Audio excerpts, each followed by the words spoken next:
Você não foi criado pelo Senhor, você não foi chamado pelo Senhor para ser crente diminuto.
Somos filhos e filhas de Deus, que nos prometeu cuidado e amor, que se doou em nosso favor, para que tenhamos paz.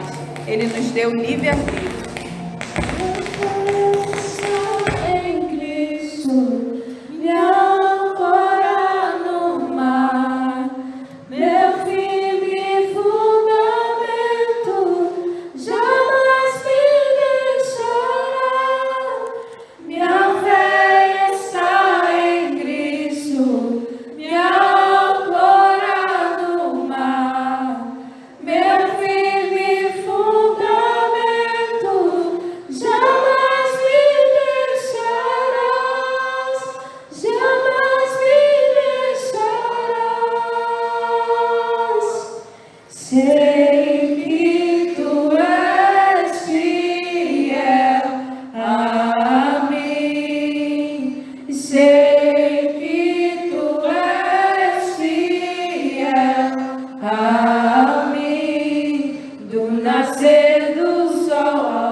Ao nosso Deus.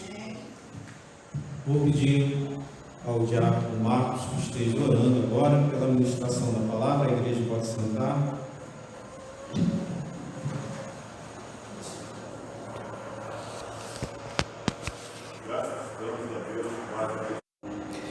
Eu já compartilhei com com os amados que muitas vezes eu gostaria de trazer uma mensagem de consolo, de ânimo, que alegre o coração dos irmãos, de esperança, né? Como o irmão Marcos orou aqui nesse instante, falar a respeito dos milagres do Senhor.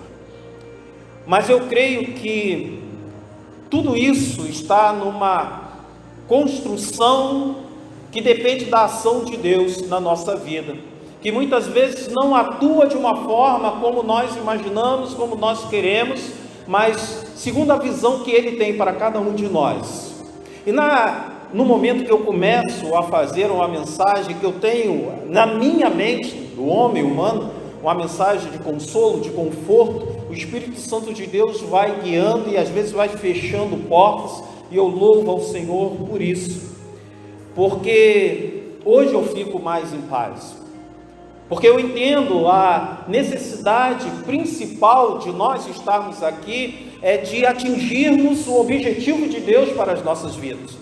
Não é aquilo que eu quero falar para os irmãos, não é aquilo que os irmãos querem ouvir, mas aquilo que Deus vê como necessidade de ministrar ao coração de cada um.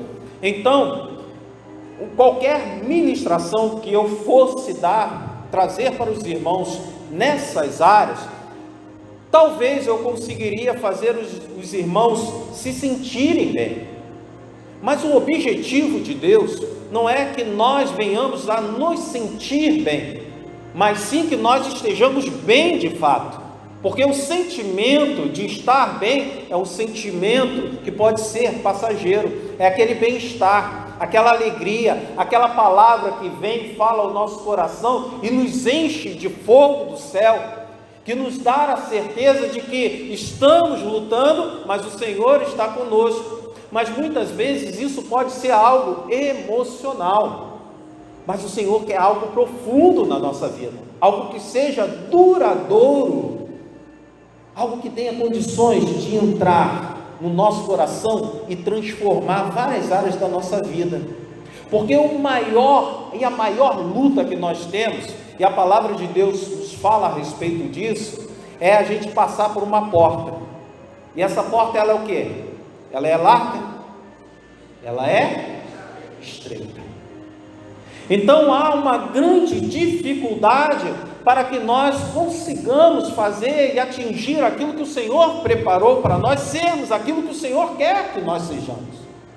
E aí, quando nós buscamos colocar a palavra de Deus em prática na nossa vida, nós estamos fazendo uma grande luta, retirando coisas que não estão do agrado de Deus e acrescentando aquilo que agrada a Ele. E quando nós acrescentamos na nossa vida aquilo que agrada a Deus, nós estamos no caminho do lar celestial, que é algo que não é fácil.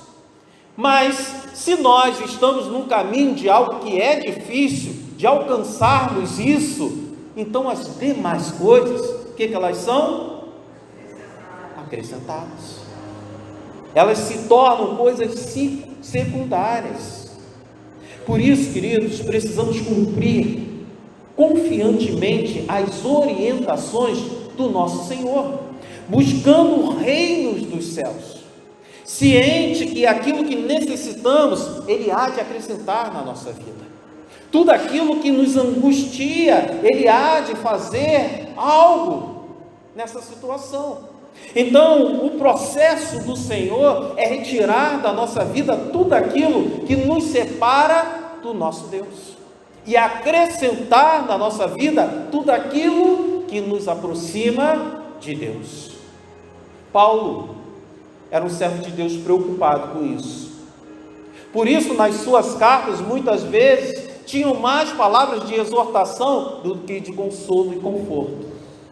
E lá em Efésios, capítulo 4, que é o texto que estará servindo de base, Efésios 4, versículo: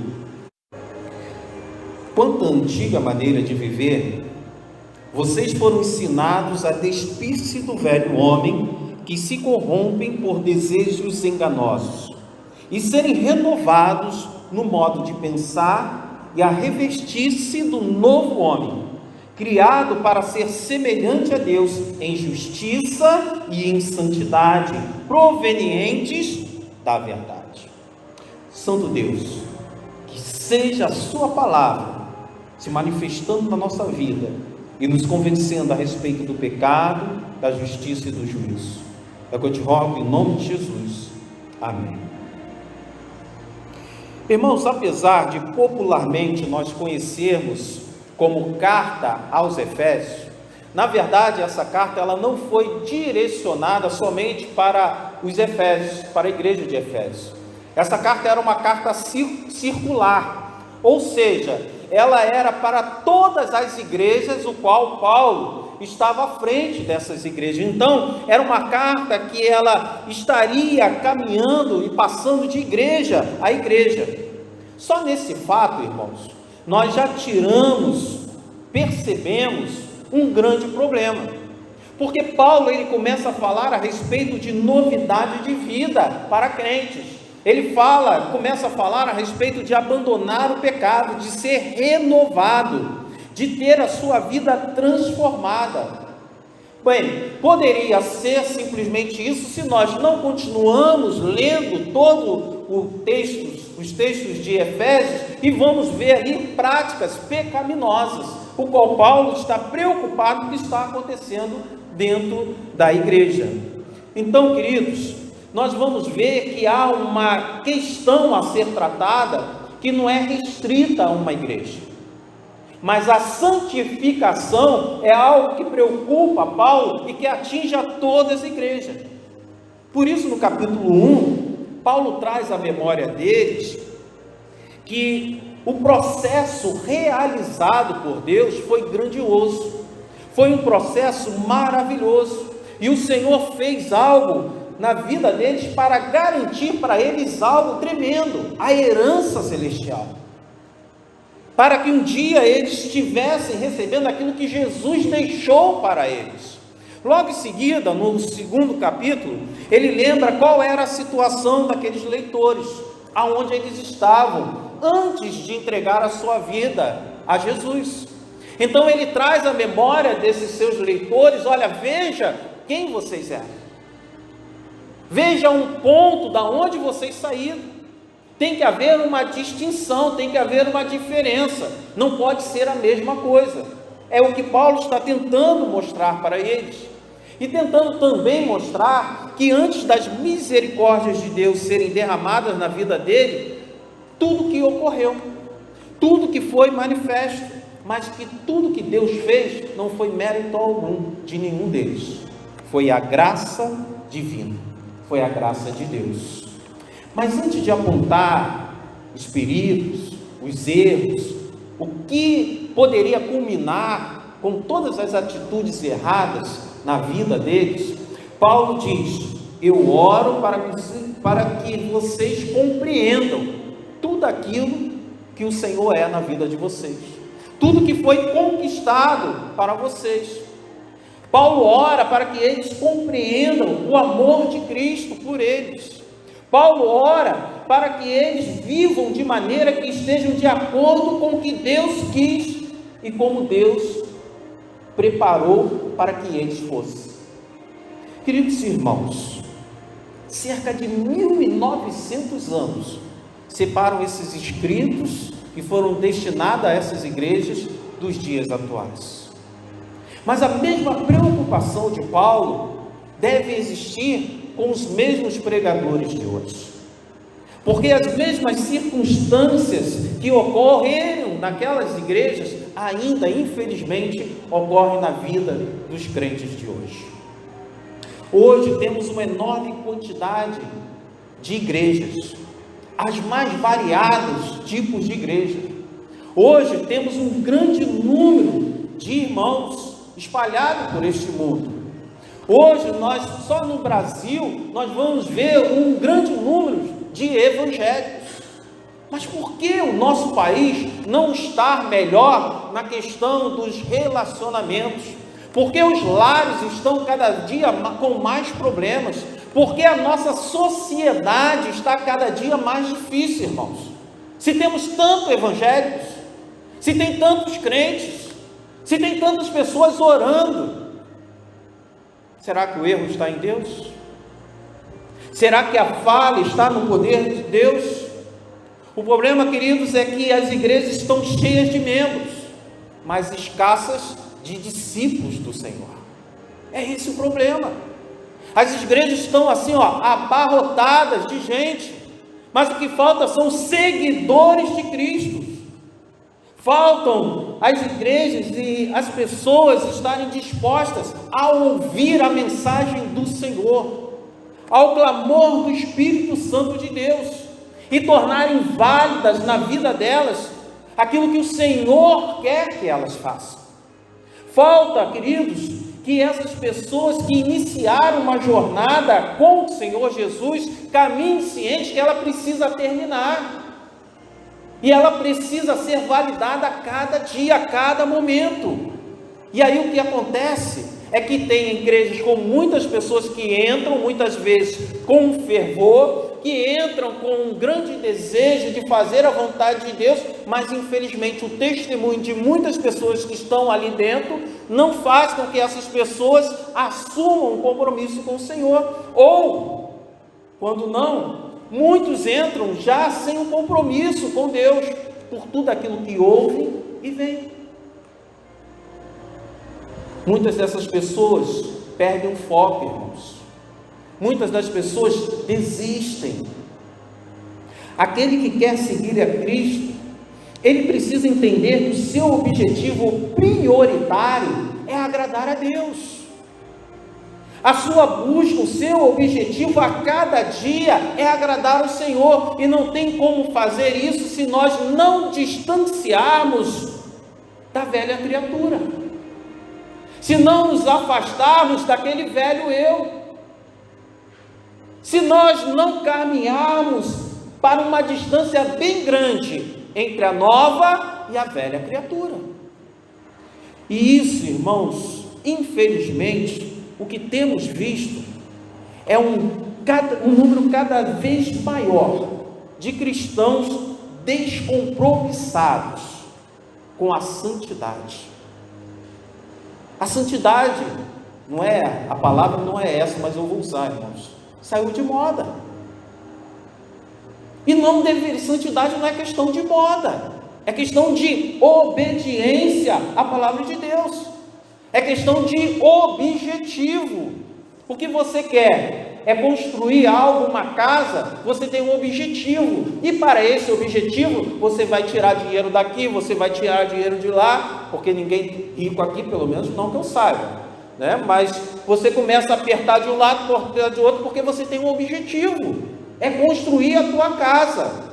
A mesma coisa com relação à vida espiritual, nós temos um objetivo, então eu tenho que tirar muitas vezes de algo que vai me desagradar, e aquilo que eu vou desagradar é a mim mesmo, porque a minha carne vai gritar para mim que eu faça algo, mas algo que não é da vontade do Senhor. E assim, irmãos, as pessoas também que são descompromissadas com a santidade, são descompromissadas com as coisas do Deus Santo. Tudo que envolve a casa de Deus, tudo que envolve o Senhor, elas não têm compromissos. São pessoas que se dizem cristãs, mas abandonaram a luta e se entregaram aos vícios. E eu não estou falando de pessoas lá fora não, irmãos, que deixaram a igreja. Eu estou falando de pessoas que estão dentro de igrejas, simplesmente se entregaram a todas as questões que são carnais, cedem aos apelos da carne. E como Paulo diz lá em Efésios 4:19, e ele fala: vivem todo tipo de coisas indecentes. Não estou falando de pessoas lá fora, estou falando de pessoas que estão dentro de igreja. Não estou falando especificamente dentro desta igreja, mas das igrejas. É claro, queridos, é bíblico. A palavra de Deus fala que a iniquidade, ela vai o quê? Diminuir? Vai aumentar. O amor vai fazer o quê? Vai inflamar? Vai esfriar. Mas quem está na igreja achando que os seus pecados, por não serem descobertos, ele está de boa, como dizem os jovens, está totalmente enganado. Porque a palavra de Deus fala que chegará um dia em que esta pessoa que está dentro da igreja, que está ouvindo a mensagem do Senhor, que sabe que deve viver uma vida íntegra, uma vida de acordo com a vontade de Deus, anda no pecado, ela poderia desejar uma morte lenta por afogamento, mas isso ainda seria nada diante daquilo que há de acontecer com ela. No momento de juízo, irmãos, tudo isso será colocado na conta. Então, há uma necessidade nossa de entendermos aquele jargão que muitas vezes nós ouvimos aí e colocar isso como alerta para a nossa vida. Não brinque de ser crente, porque Satanás, ele não brinca de destruir vidas, de impedir pessoas de entrar no reino celestial. Este é o grande e principal objetivo deles. Temos a graça, irmãos. Mas a graça, ela não é para ser abusada. Não há um meio termo. Não tem outro meio de entrar no reino de Deus. Só há um meio. E esse meio é através de quem? Jesus. Só através dele nós estaremos entrando no reino de Deus. Sim, a graça existe, a salvação, ela não é mérito nosso. Não temos o que fazer, não é pelo batismo, por exemplo.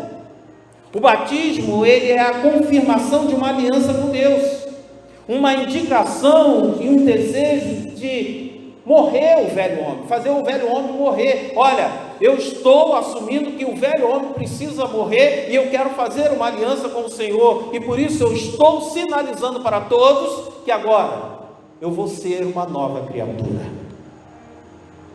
As Escrituras, a poderosa Escrituras, também você pode conhecer, mas ela ainda assim não é o caminho da salvação. Ela não traz a salvação para você. Ela revela o que está oculto nos homens, ela revela o mal que está na nossa mente, ela clareia a nossa mente, ela nos mostra o que tem invadido o nosso coração, e ela entra transformando áreas da nossa vida.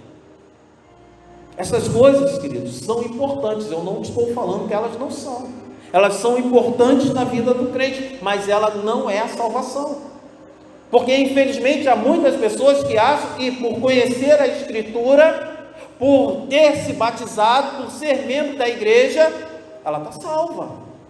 A salvação é através de Cristo Jesus, e é pela graça de Deus, única e exclusivamente através do Senhor Jesus. É dom de Deus. Somente pela graça divina nós seremos salvos. Mas a graça, queridos, se torna inválida ao rebelde de coração. Esta graça, ela não tem serventia para aquele que rejeita o amor do Senhor. Esta graça, ela é rejeitada pelos feitos de pecado, da vida pecaminosa. Tudo aquilo que o Senhor traz para libertar, para curar, para salvar, ela é rejeitada porque nós escolhemos o pecado, escolhemos viver no pecado. Então estamos dizendo que tudo aquilo que o Senhor fez para nós não nos é de interesse. A graça está ali, mas eu rejeito por causa do meu pecado. A graça está ali, mas eu não me contenho em simplesmente agradar a Deus, eu tenho que me agradar também. A graça de Deus, irmãos, ela liberta. A graça de Deus, ela transforma a mente. A graça de Deus torna o desejo de agradar a Deus cada dia mais forte. A graça de Deus, ela faz com que nós vejamos os nossos anseios e possamos dar prioridade ao desejo de Deus.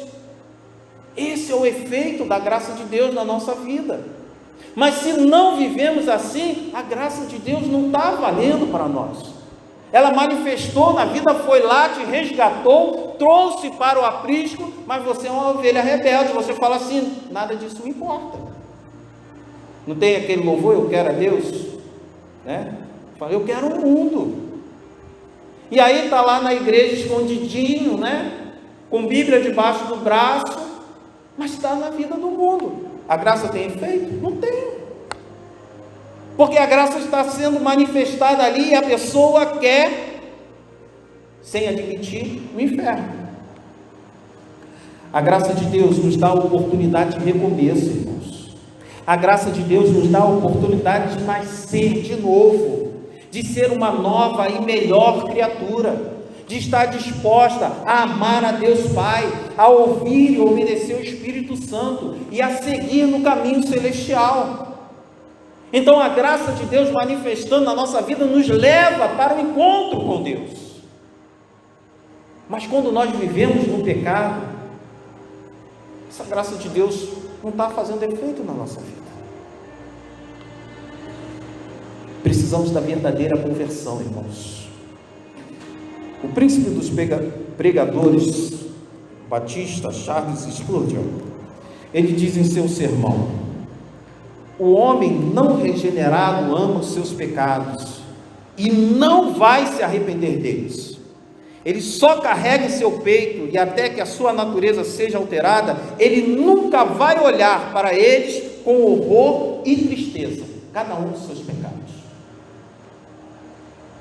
Ele sempre vai olhar com saudosismo, sempre querendo mais, uma oportunidade. Meus amados, por que existem pessoas dentro da igreja que odeiam outras pessoas? Por que existem pessoas que não perdoam? Por que existem pessoas com desejos por outras pessoas que não são seus cônjuges? Por que existem pedófilos dentro da igreja? Por que existem pessoas que maltratam outras pessoas? Por que existem pessoas que roubam e roubam a própria igreja?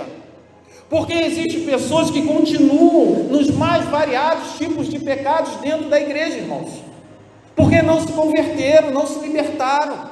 Continua um velho homem mandando, continua um velho homem ditando as regras. São pessoas que se emocionam com a palavra de Deus. São pessoas que ficam felizes por estar em nosso meio.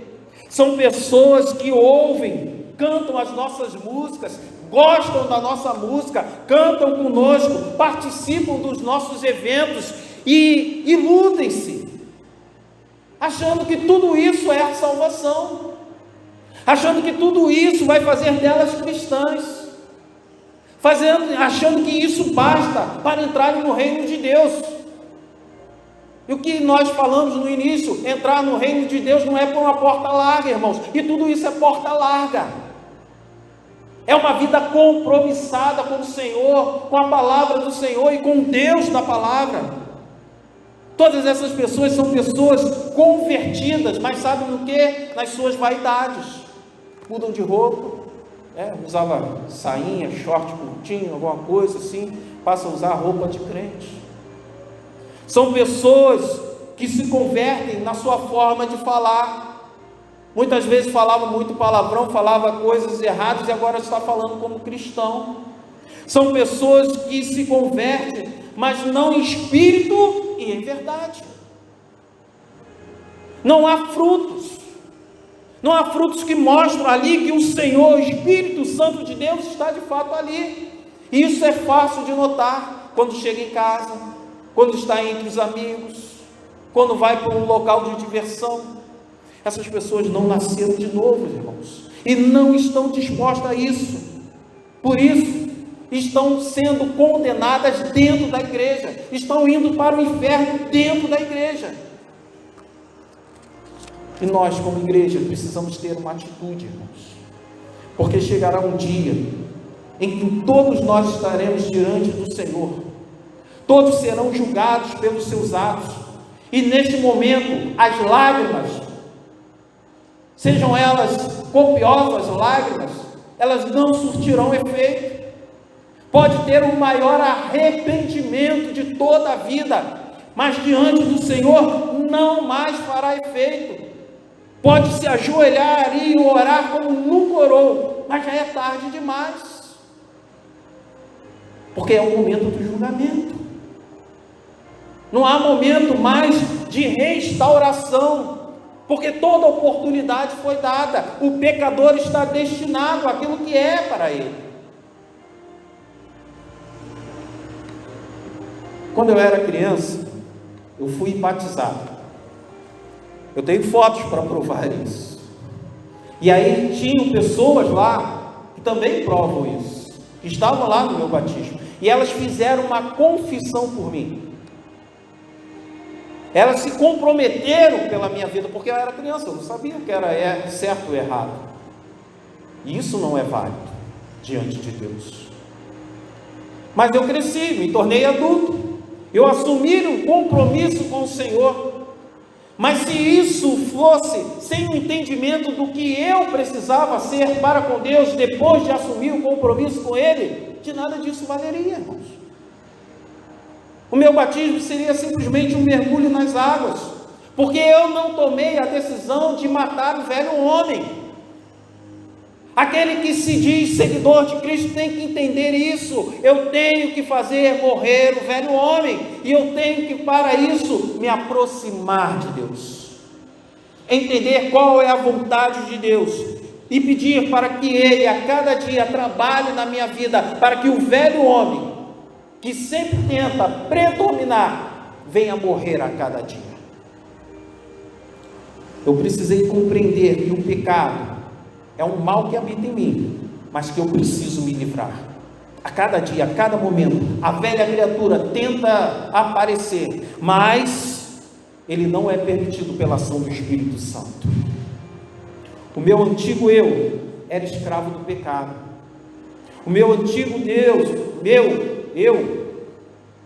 ele era escravo, mas ele só foi liberto porque alguém que tinha condições de comprar essa escravatura entrou na minha vida.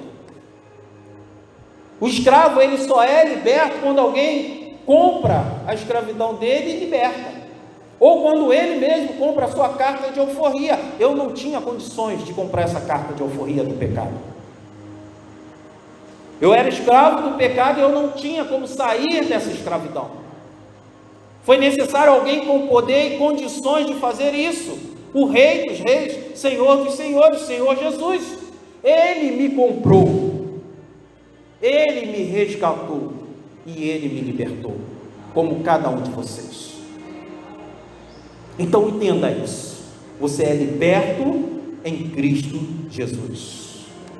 Por isso, queridos, precisamos tomar uma urgente e importante decisão. Meu querido, hoje eu estou preocupado, não estou preocupado em fazer você se sentir bem. Hoje o Senhor me coloca aqui não para que esteja preocupado em você ir para a sua casa e achar que o culto foi uma bênção, que os louvores falaram o teu coração. Hoje eu estou aqui preocupado porque o Senhor me incomodou, para que fale para todos os irmãos que qualquer ato de pecado, ele precisa parar de agir na nossa vida. Precisamos nos libertar, irmãos, daquilo que tem nos aprisionado. Precisamos viver como novas criaturas. Aquilo que sai da nossa boca, aquilo que entra no nosso coração tem que ser coisas de Deus. Precisamos ser transformados pelo Senhor em mente e no coração.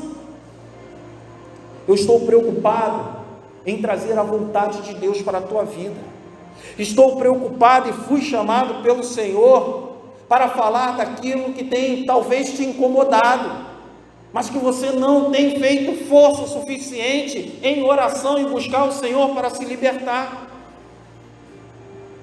Estou incomodado porque o Espírito Santo de Deus me incomoda com a tua estagnação espiritual. Você está parado espiritualmente, não se desenvolve espiritualmente, continua naquela mesmice, naquela mornidão. O Senhor está falando hoje aqui para que nós venhamos a nos incomodar com a falta de compromisso com o Senhor e com a obra do Senhor. Essa mensagem ela é urgente, irmãos, ela é muito necessária, porque o que mais temos hoje são pessoas envergonhando o Evangelho, são pessoas envergonhando o nome do Senhor. A função de pastor, ela se tornou um símbolo de status. um símbolo de fama, um símbolo de riqueza.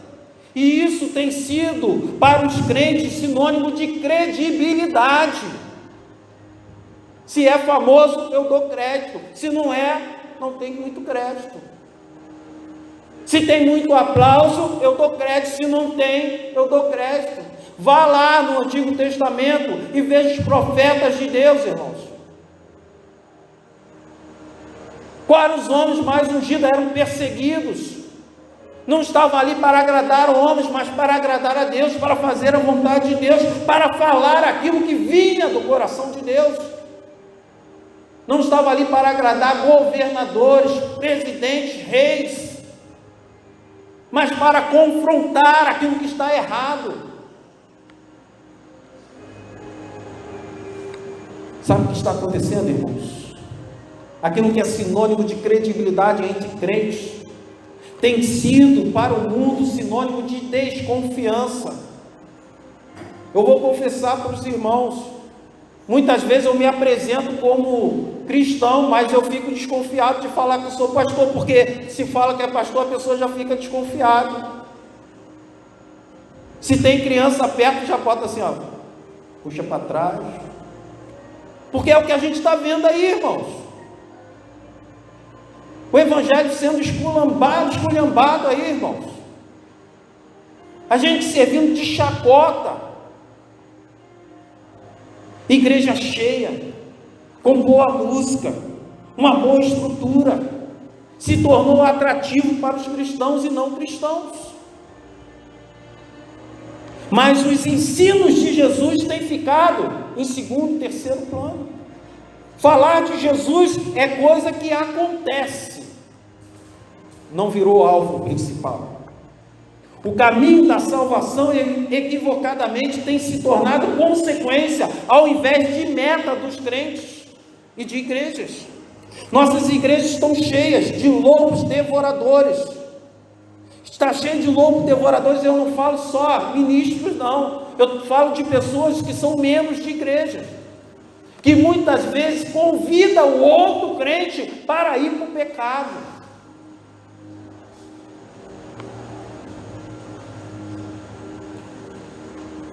E isso está acontecendo, irmãos, porque os cristãos perderam o interesse pelo reino, perderam o interesse pela salvação e só querem se sentir bem. Aquela palavra que eu falei lá no início. Querem sair da igreja se sentindo bem. Se a palavra confronta, o de hoje, o Senhor não quer isso, irmão. O Senhor não quer que você se sinta bem, quer fazer de você uma pessoa que esteja bem na sua totalidade daquilo que é você. Essas pessoas não querem ser discípulos de Jesus, mas seguidores de homens, programas, do que é popular. Diferentemente dos discípulos de Jesus, não querem ir fazer discípulos, até porque não crescem, até porque não tem vida com o Senhor para dar para nada, para ninguém, não tem compromisso, não tem a unção do Senhor, não tem a presença do Espírito Santo de Deus. Como vai ministrar dentro de casa? Como vai ministrar no trabalho? Como vai ministrar às outras pessoas? E aí nós vemos um catastrófico resultado, irmãos. Enquanto isso, vemos crianças sendo influenciadas por outras crianças, ao invés de seus pais. Nós vemos e ficamos com medo de enviar filhos, netos para a escola, porque temos medo daquilo que os professores vão falar. Mas sabe o que está acontecendo de errado, irmãos? Que nós não fazemos a influência que deveríamos fazer dentro da nossa casa. Isso não ocorre porque não temos o compromisso devido com o Senhor. Não vivemos na autoridade, no poder de Deus.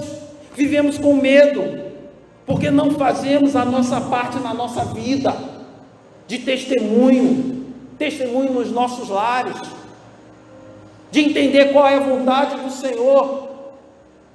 Eu e talvez muitos dos irmãos erramos, irmãos, mas ainda há tempo de nós consertarmos e ajudarmos outras pessoas a se consertarem. a falar: olha, você pode sim fazer a influência, não por aquilo que você entende, não por aquilo que você acha que é certo ou errado, mas porque o Espírito Santo de Deus está no teu coração, está na tua vida. Olha ao Senhor e pede a direção para que você seja uma pessoa influente no seu lar e nesta sociedade.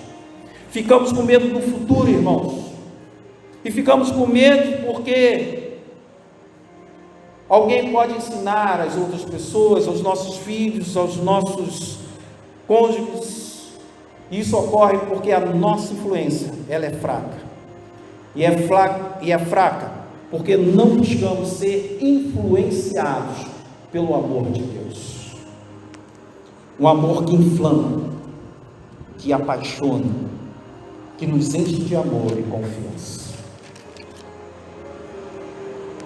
De um povo corajoso, irmãos, e destemido, temos nos tornado um povo acuado, um povo que é manipulado por pastores, manipulado por pessoas com interesses.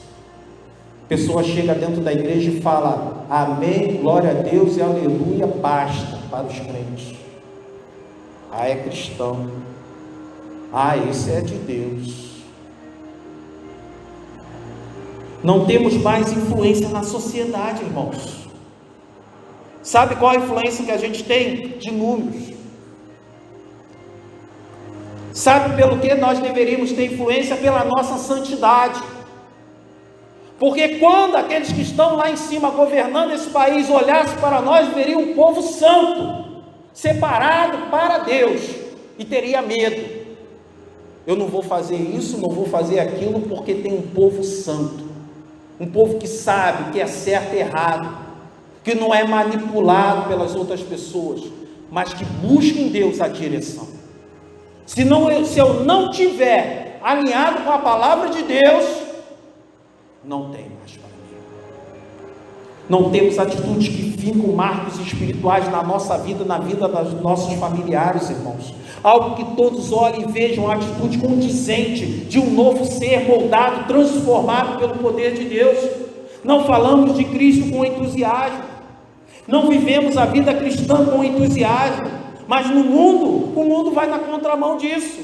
Faz festa, é com entusiasmo. Quando fala a respeito do pecado, é com entusiasmo. Vive o que é mal com alegria, com disposição.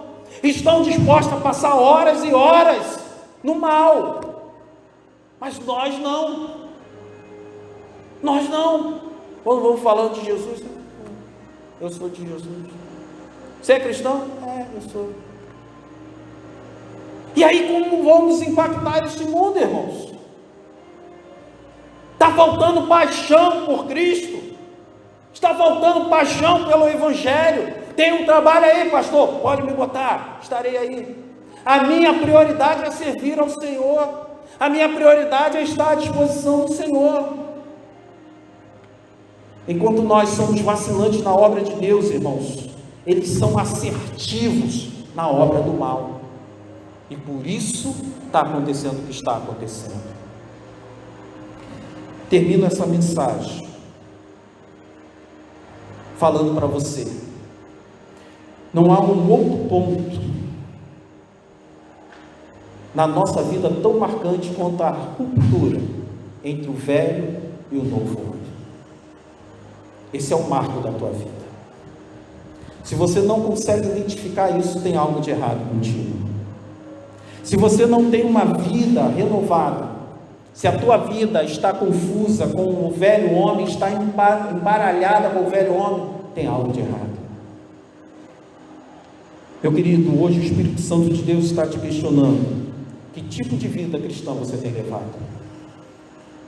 A mensagem é longa, queridos, mas é necessária. A mensagem é dura, mas é necessária.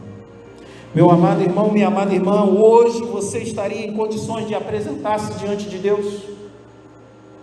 Se Jesus te chamasse hoje, você estaria em condições de se apresentar diante do Senhor? Repense a sua vida cristã, porque porque isso significa salvação ou perdição. A graça existe, mas você não pode abusar dela.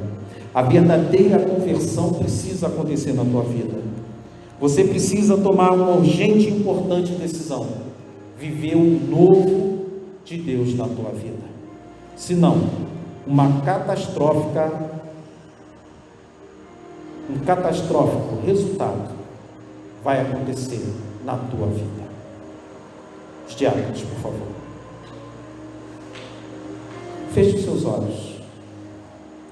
Coloque a tua vida diante de Deus.